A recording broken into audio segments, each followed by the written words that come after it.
নমস্কার। অমলকান্তি রোদ্দুর হতে পারেনি। এখন যা গরম পড়ে, আপনারা নীরেন্দ্রনাথ চক্রবর্তী বেঁচে থাকলে বলতেন বাঁচা গেছে। এই গরমই সহ্য হচ্ছে না, দলে দলে অমলকান্তিরা রোদ্দুর হলে টিকে থাকাই মুশকিল হয়ে যেত। যাই হোক, আমরা যা হতে চেয়েছিলাম প্রায় বেশিরভাগ মানুষ তাই হতে পারিনি। কোনো কালই কেউ হতে পারে না। এই না পারা দলের একটা বড় অংশের মানুষ হতাশ হয়ে তার যা জ্ঞান, তার যা বোধ, তার যে উচ্চ মার্গের জীবন যাপন করার কথা ছিল শিক্ষানুযায়ী, তার রুচি, তার মানসিকতা থেকে পিছলে যান। যাই হোক করে একে ওকে দোষারোপ করে জীবন কাটিয়ে দেন। আরেক দল আছেন যারা লড়াই ছাড়েন না। তারা ক্ষোভ, হতাশা, তাদের ফেইলিওর গুলো দিয়েই সে মজবুত রাস্তা তৈরি করে। আজকে এখানে আপনারা যারা বসে আছেন, এমনকি মঞ্চেও যারা ছিলেন, তারা প্রত্যেকেই এই লড়াইটা ছেড়ে দেননি। তাই তারা স্ব ক্ষেত্রে সফল হয়েছেন। না হলে আজকের এই বৃষ্টির রবিবারের দিন মাছের মাথা দিয়ে মুগ ডাল হবে, নাকি আলাদা ঝাল হবে, চিকেন মটন হবে, নাকি দুপুরে নির্ভেজাল ঘুম হবে, নাকি ওয়েব সিরিজ দেখা হবে, সোশ্যাল মিডিয়ায় বিভিন্ন পলিটিশিয়ানদের মুন্ডুপাত করা হবে, নাকি কোনো সেলিব্রিটিকে টার্গেট করে তার মুন্ডুপাত করা হবে, এইরকম জটিল জটিল কাজ ফেলে আপনারা রবিবার দিনটা নষ্ট করতে চলে এসেছেন। তাই হলে উপস্থিত সমস্ত অতিথিবর্গকে অন্বেষার পক্ষ থেকে অসংখ্য ধন্যবাদ এবং কৃতজ্ঞতা জ্ঞাপন করছি। একটা আত্মকরুণারত নিরুৎস মলিন কালিপড়া হ্যারিকেনের আলোর মতো দপদপ করছে আমাদের প্রাণ। হাওয়া দিলেই বুঝি নিভে যাবে। ইংল্যান্ডের হ্যারিকেন অবশ্য ভালো গোল করছে। আমি যে হ্যারিকেনের কথা বলছি সেটা 20-25 বছর আগে গ্রাম বাংলার প্রতিটি বাড়িতে জ্বলত। তো সে হ্যারিকেন হারিয়ে গেলেও আমরা আজও দপদপ করে জ্বলছি। কেন? কারণটা খুবই সিম্পল, সেটা হচ্ছে পুঁজি, টাকা, অর্থ। আমাদের শিল্প সাহিত্যেও এই যে দৈন দশা দেখা যাচ্ছে, দেখবেন বিভিন্ন রকম বিতর্ক হচ্ছে, দৈন নিয়ে বিতর্ক হচ্ছে। কারণটা কি? এটাও কেন দপদপ করে চলছে? এখানে সরাসরি অর্থের যোগ হয়তো নেই বলে মনে হবে, কিন্তু পরোক্ষভাবে এর যোগ আছে। অশোক মিত্র একটা সভায় বলেছিলেন যে ভেবে দেখুন, 18 শতকের দ্বিতীয়ার্ধের দুর্দিনে বাংলার ঠাকুর, সিংহ, মিত্র, বসু, দেব, শীল, সাধুকান, মল্লিক, আঢ্য, পাল, কুণ্ডু প্রভৃতি পরিবারেরা যদি শিল্পে, বাণিজ্যে নিজেদের নিয়োগ না করতেন, নিজেদের সামর্থ্যই হোক অথবা ইরানি, ইহুদি, আর্মেনীয়, পার্সি, রাজস্থানী, ইংরেজ বা অন্য বিদেশিদের গৌণ অংশীদার হিসাবেই হোক, তাহলে বাংলার ভাগ্যে এর পরের যে 200 বছর, সেই 200 বছরে এত সংস্কৃতির জোয়ার ও সুনাম আসতো না। 20 শতকের প্রথমার্ধে যদি স্বাধীনতা সংগ্রাম রূপে কার্তিকের আবির্ভাব না হতো এবং সঙ্গে সঙ্গে লক্ষ্মীর সন্ধানে শিল্পে, বাণিজ্যে, গবেষণায়, পুঁজি সংগঠনে ও নিয়োগে যদি সরস্বতীর বরপুত্র আচার্য প্রফুল্লচন্দ্র, জগদীশচন্দ্র, নলিনী রঞ্জন সরকার, বিধানচন্দ্র রায়, কুমিল্লার যে দত্ত পরিবার প্রভৃতি গণেশের ভূমিকায় না নামতেন, তাহলে 20 শতকের 60 দশক পর্যন্ত এত বিচিত্র চারুকলা, বিদ্যা, সাংস্কৃতিক উৎকর্ষ সম্ভব হতো না। যদি তারা আধুনিক প্রযুক্তি শিক্ষা ও প্রযুক্তি নির্ভর শিল্প, বাণিজ্য ও প্রশিক্ষণের উপর জোর না দিতেন এবং এই যুগে রবীন্দ্রনাথ, আশুতোষ, সুরাবর্দী, আচার্য প্রফুল্লচন্দ্র সেন, সত্যেন বসু, জ্ঞান ঘোষ, মেঘনাথ সাহা, প্রশান্তচন্দ্র মহলানবিশ, বিধান রায় প্রমুখ দিকপালেরা প্রাথমিক শিক্ষা থেকে শুরু করে উচ্চতম বিজ্ঞান ও প্রযুক্তি শিক্ষার বিদ্যালয়, ও প্রতিষ্ঠান সেই সঙ্গে অন্যত্র থেকে ভালো ভালো গুরু ও শিক্ষক আহরণ না করতেন, তাহলে সাংস্কৃতিক সৃজন ও উদ্ভাবনার ক্ষেত্রে বাংলার ভাগ্যে এত সম্মান জুটত না। ফুটবল নিয়ে ভারতীয়দের যে আবেগ সে তো বলে বোঝানো যাবে না, আমাদের প্রচন্ড আবেগ ফুটবল নিয়ে। কিন্তু ফিফা ওয়ার্ল্ড কাপে আমাদের জীবদ্দশায় অন্তত ইন্ডিয়া কোনোদিন চান্স পাবে না। এখানে না আছে বিনিয়োগ করার ক্ষমতা, না আছে ছোট ছোট ছেলে মেয়েদের বা অভিভাবকদের বিপুল উৎসাহ। ভারতবর্ষের 90% কেন 95% মানুষের ক্ষমতাই নেই ফিফা ওয়ার্ল্ড কাপের দুটো ম্যাচ গিয়ে দেখে আসবে। ওই যে ম্যাচের ভাই উত্তেজনা, এর যে প্রেরণা, সেগুলো ওই মোবাইলে খেলা দেখে আসাটা সম্ভব নয়। আমাকে পারতেই হবে, আমাকে খেলতেই হবে, বিশ্বমঞ্চে নামতেই হবে, এই যে একটা অদম্য জেদ, অদম্য তাগিদ, এগুলো সামনে না বসে হলে ঠিক আসে না। এই যে একটা সাহিত্য সভা চলছে, এখানে আপনারা ছুটে এসেছেন, এখানে এক একজনের গল্প শুনবেন, এত সাহিত্যিক আছেন, আপনারা আপনাদের মধ্যে ভাব বিনিময় করছেন। যতই আমরা বলি যে একটু নীরবতা বজায় রাখুন, কিন্তু ঠিক ফাঁক ফকর বলে পাশের মানুষের সঙ্গে বিভিন্ন বই নিয়ে আপনারা আলোচনা করছেন, লেখালেখির কোয়ালিটি নিয়ে আলোচনা করছেন। এরপর ফিরে গিয়ে অনেক লেখককে অনুসরণ করবেন, তবেই না আরো বেশি উৎসাহ নিয়ে আমরা লিখতে পারবো। আমাদের যে উৎসাহ ছিল একটা অনুষ্ঠানে আসবার পর, তো সেই উৎসাহ অনেক গুণ এই জন্যই বেড়ে যায়।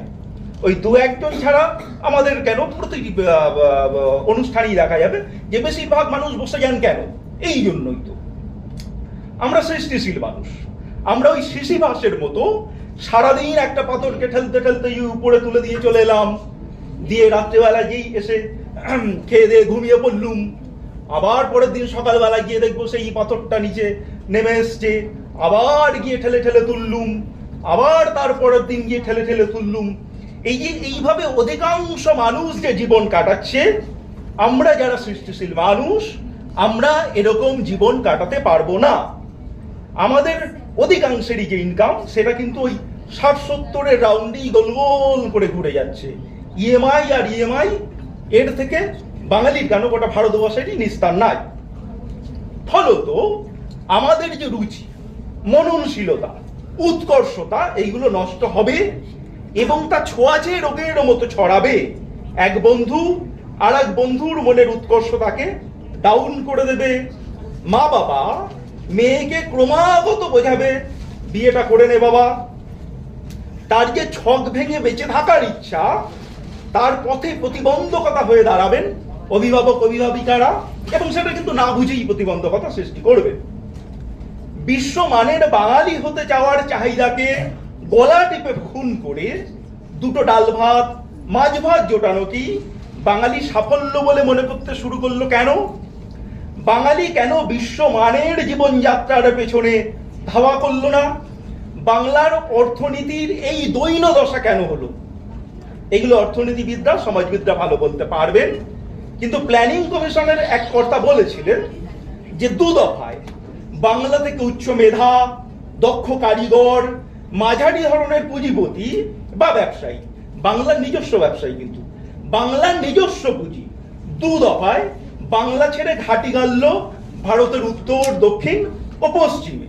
এই 2 দফা হচ্ছে 1962-63 থেকে 1970, এবং দ্বিতীয় দফা হলো 1979 থেকে 1990। সেই থেকে বাঙালি দুটো ডাল ভাত মাছ ভাত জোটানো কি সাফল্য বলে মনে করতে শুরু করলো। এই যে বই প্রকাশগুলো হচ্ছে, এখনো বেশ কয়েকটা বই প্রকাশ হবে। আমাদের সুলতা সেন রয়েছেন, তার সারা বছরের প্রকল্পের বই প্রকাশ হবে, আরো 4-5টি বই প্রকাশ হবে। আমরা একটু সতীনাথ বাবুর জন্য ওয়েট করছি, এমএলএর জন্য ওয়েট করছি, ওদের একটা মিটিং আছে, যদি শেষ হয়ে যায় চলে আসবেন, যদি না হয় তো আমরাই আমাদের মতো করে দেবো।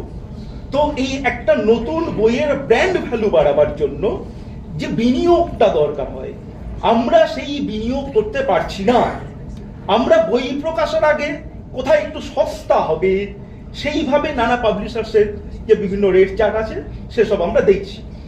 আমরা প্রত্যেকেই জানি যে সস্তায় যে জিনিস হয় তা দিয়ে ব্র্যান্ড ভ্যালু তৈরি হয় না, কিন্তু উপায় নেই। আমাদের অন্বেষার এই যে সারা বছর প্রকল্পের যে বইগুলো, সেই বইগুলোর খরচা অনেক বেশি। যেমন এই 16তাদির বই আজকে একটা বেরোবে, এখানে প্রচুর ইনভেস্ট করতে হয়। 16তাদি বই যখন শুরু করলেন, তার সঙ্গে তো আরো অনেক লেখক শুরু করলেন, কিন্তু যেহেতু ওই ইনভেস্ট করার ক্ষমতাটা প্রত্যেকের থাকবার কথাও নয়, ছিল না, এই 3টে বই প্রকাশ করতে না করতে এটা 4 নম্বর বই, এত সাফল্য তিনি পেতে শুরু করে দিলেন।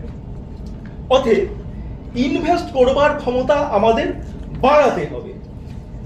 যদি না থাকে, আমাদের যদি এই পুঁজিটা না থাকে, তাহলে কি হচ্ছে, আমাদের রুচি, উৎকর্ষ, মননশীলতা সমস্ত জায়গায় আমরা ধাক্কা খাচ্ছি। আমরা আমাদের যে প্রতিভা, সেই প্রতিভার বিকাশ ঘটাতে পারছি না, সেইগুলোকে বিভিন্ন প্রান্তে ছড়িয়ে দিতে পারছি না। বিশ্বে কোথায় কি হচ্ছে, কে কি আবিষ্কার করলো, কোথায় একটা নতুন দর্শনের জন্ম হলো, তা নিয়ে তর্ক বিতর্ক ছেড়ে দিয়ে আমরা ডিম ভাত ভার্সেস রাজমা নিয়েই মেতে আছি। অবশ্য আমরা সাহিত্যিক, স্রষ্টা, আমরা তো হতাশ হতে পারি না, আমাদেরও কিছু কাজ করে যেতে হবে। অন্বেষা তার সাধ্য মতো চেষ্টা করছে। আমাদের এই অন্বেষা বিজ্ঞাপনেই দেখবেন আছে, আমরা আমাদের নিজস্ব লেখকদের বিজনেস করবার জন্য, স্টার্ট আপের জন্য একটা গ্র্যান্টের ব্যবস্থা রেখেছি, এবং সেটা কিন্তু কোনো লোন নয়, আমরা এমনিই দেবো, কিন্তু সে যে কাজটা করছে সেটা নজরদারির মাধ্যমে দেবো, মানে দিলাম আর নিয়ে চলে গেল এরকম ব্যাপার হবে না। বাঙালি আগ বাড়িয়ে কিছু করতে চায় না, অদৃষ্টবাদে বিশ্বাসী, ফলে নিশ্চেষ্ট ও উদাসী। অ্যাংলো সাকসন যুগ নিয়ে আলোচনা করতে গিয়ে শ্রীকুমার বন্দ্যোপাধ্যায় বলেছিলেন, বাঙালি মনে করে ভাগ্যে যা ঘটছে বা ঘটবে তা আমি চেষ্টা করে পাল্টাতে পারবো না। ইংরেজরাও অদৃষ্টবাদে বিশ্বাসী, কিন্তু তাদের অদৃষ্টবাদ বেউলফে ধরা আছে। এই মহাকাব্যে ভাগ্যের উপর চরম নির্ভরশীলতার পরিবর্তে আছে চরম আত্মনির্ভরশীলতা। পরবর্তীতে খ্রিস্ট ধর্মের সংস্পর্শে এসে এই জাতি একটু শান্ত হয়েছিল, একটু কোমল হলেও তাদের যে দুর্দমনীয় বিরক্ত তা কিন্তু বিশেষ ক্ষুণ্ণ হয়নি। সমুদ্র অভিযান তো এরাই করবে, আমরা পারবো না করতে। যদিও ওদেরও রক্তে আমাদের ভারতীয়দের মতোই অনেক রক্ত মিশেছিল, অনেক জাতি মিশেছিল। সেই খুন্দল পাঠাল মুঘল এক দেহে হলো লীন।